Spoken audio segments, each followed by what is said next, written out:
I grew up in New England to a large family. I have 5 siblings. Family is to this day one of the most important parts of my life. We spoke Spanish at home, and English was my second language. In the 5th grade, a teacher saw that I was doing well in school and had me apply to an academic scholarship at a nearby private school. This changed my life. One of my proudest moments in life was getting into college. I got into 8 of the 9 schools I applied to.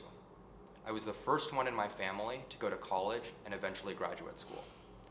I was always the one that did everything right, but somehow that wasn't enough.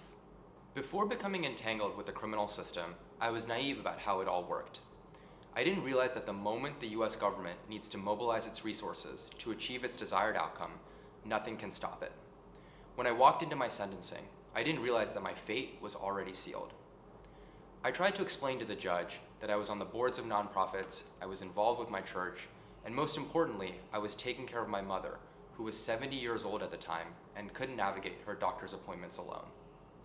While the judge acknowledged these things, he explained to me that prison time was necessary for me, for general deterrence. Prison is awful. You arrive with nothing.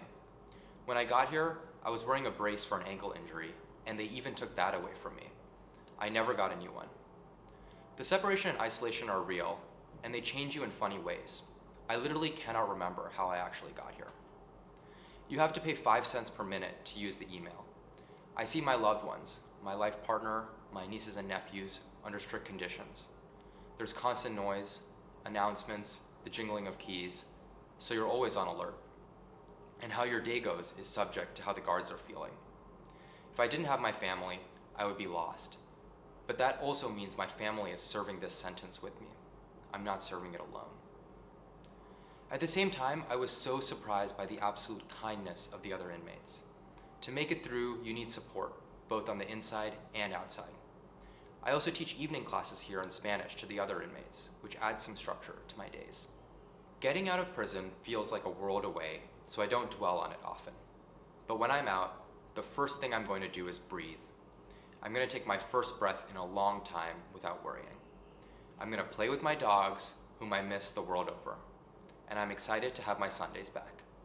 On Sundays, we used to have family and friends over, cook a large meal, and watch football. I hope my story and the stories of my sisters can help change how people think about the people we lock up and how incarceration affects them. Life after prison will involve overcoming my incarceration.